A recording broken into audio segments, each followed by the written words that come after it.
So, hi everyone, this is Country Music News International. My name's Nigel Sharpe, and this guy right here, this is Corb Lund, all the way from Alberta in Canada. And this very evening, this is the first time I've actually had a physical interview with somebody and not on Zoom. Ever? Which is really cool. Yeah, ever. Okay, well.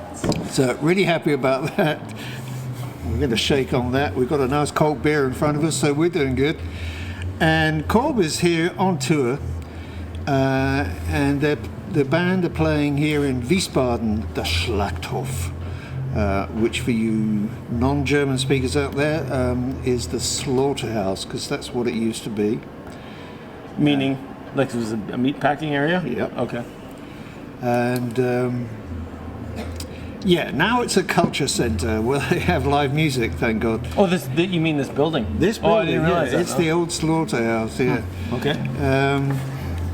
And here in Wiesbaden, it's a nice city here in Germany, and it's about a half an hour's drive from where I live, so kind of easy to get here and not so easy to park, but nice to be here with a cold beer.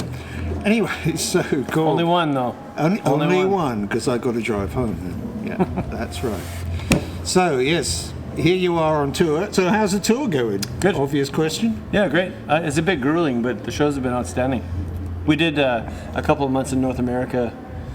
Our newest record came out in February, so Right. we've been touring since then, basically. But the last 3 weeks we've been in Europe, and it's been fantastic. We're opening for another Canadian band called the Dead South, who are much more well known here than we are. So it's an introduction. We're introducing ourselves to. Yeah, great. I mean, it's a Canadian lineup. Yeah, and they're from Saskatchewan is the province, the province, immediately to Alberta's east. So we're provincial neighbors. Okay, and your family has been in Alberta for a long time, I think. Yeah, well, not by European standards, but yeah, 120 years.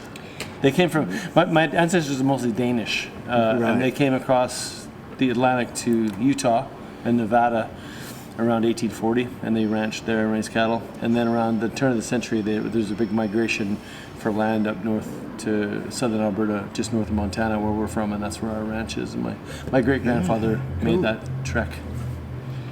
Very nice.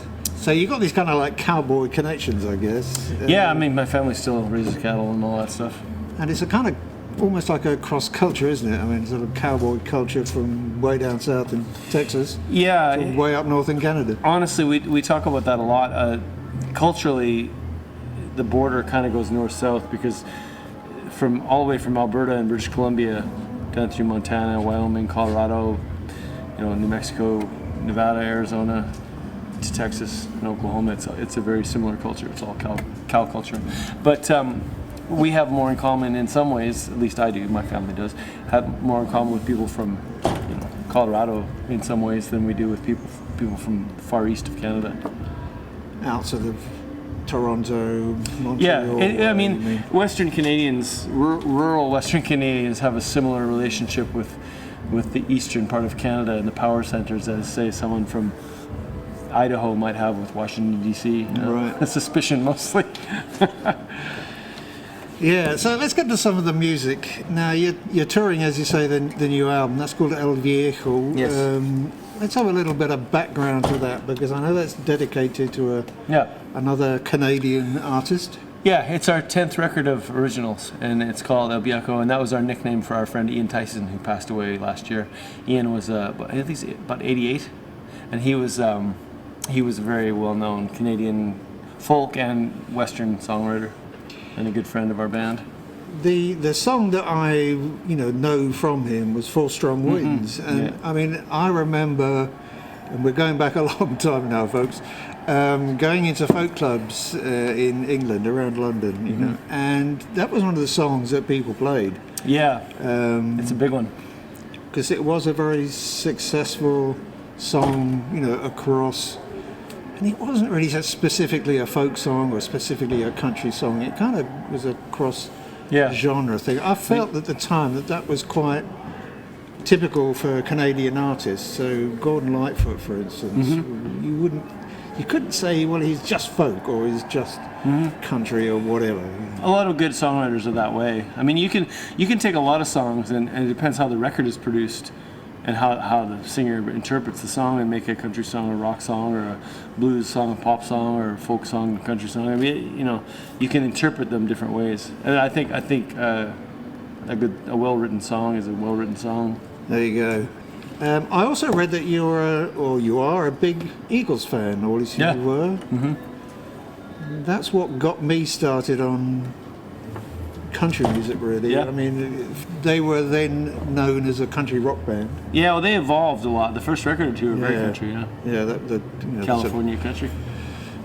Desperado, the big sort of Western thing. I took them at their word. I haven't considered them a serious band since the long run. Because when they broke up, they say, we're never getting back again. And it's never been the same since for me. I mean, I'm kind of a snob about it, but those six records are fantastic. I did actually enjoy the reunion concert where they kind of just sat down and essentially played acoustically, because I love acoustic music. That was cool.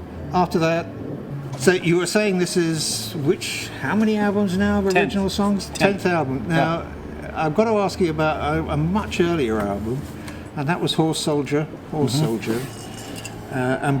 And actually, that song, Why is the Englishman Wretched? Well, I've read some accounts of the Napoleonic Wars, and it sounded like it was pretty rough conditions. Yeah, it was abysmal, I would think. So that's why. I said that. Plus, it fit mostly for rhyming and meter reasons. Well, there you go. Yeah. I think any ordinary soldier back then. I mean, wretched is a funny word because it could be either a pejorative or a sort of a sympathetic. I meant it in a sympathetic way, like the soldiers were rough conditions. That's what I meant by it. I just sort of felt to myself, am I a wretched Englishman? Depends on the day, right? Yes, I sent that song off to a good friend of mine. We used to play in a band together. He's a keyboard player, and he's pretty good at writing lyrics. He helps me out a lot with lyrics. And I said, you're going to like this. I'm sure you've never heard of this guy before, but you've got to check this out. Great song, great lyrics. You're going to love the lyrics. And he came back and said, yeah, that's brilliant. He loved it. Because it's different. Mm-hmm. It seems to me you don't write lyrics like most other people write lyrics. Why is that, or how did that come about? I don't know. I'm just kind of a weirdo.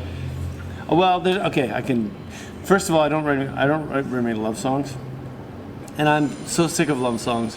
And I mean, obviously a lot of people like them because that's what they write and that's what people listen to. But I'm just so bored of that topic that there's so many more interesting things in the world to write about. Not that I haven't written a handful, but I write them when I'm going through something or inspires me to do it.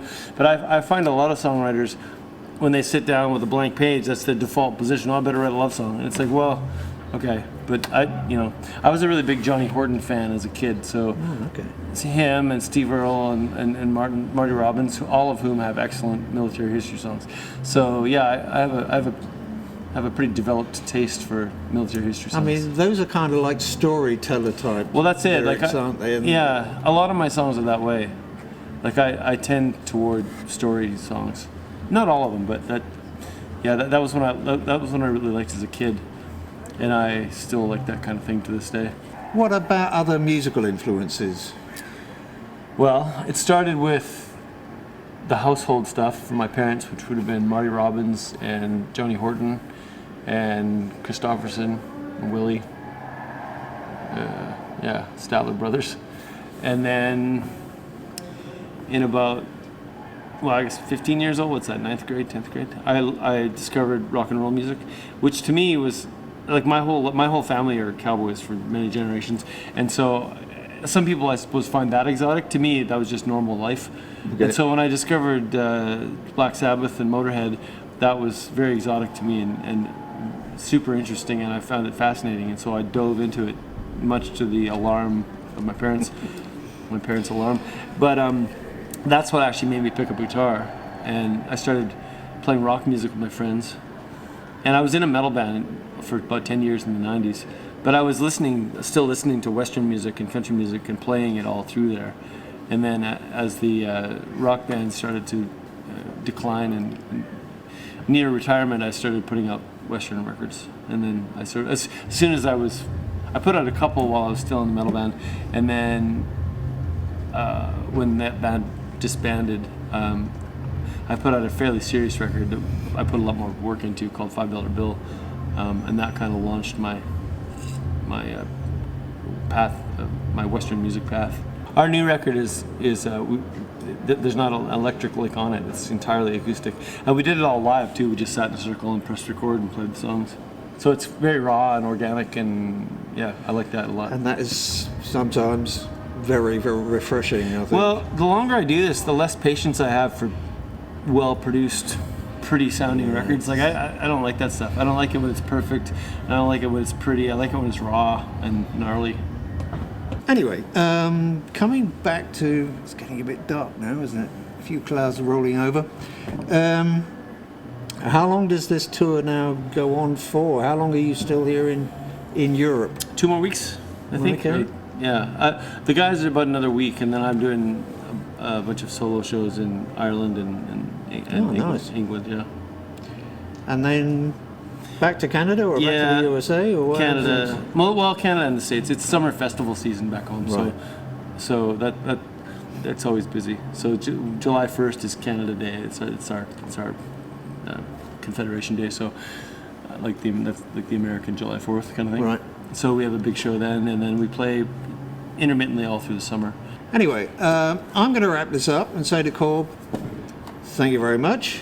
How did your first live in-person interview go? Seemed Well, pretty good, right? I don't know yet. Happy to be here. Yeah, happy to make it.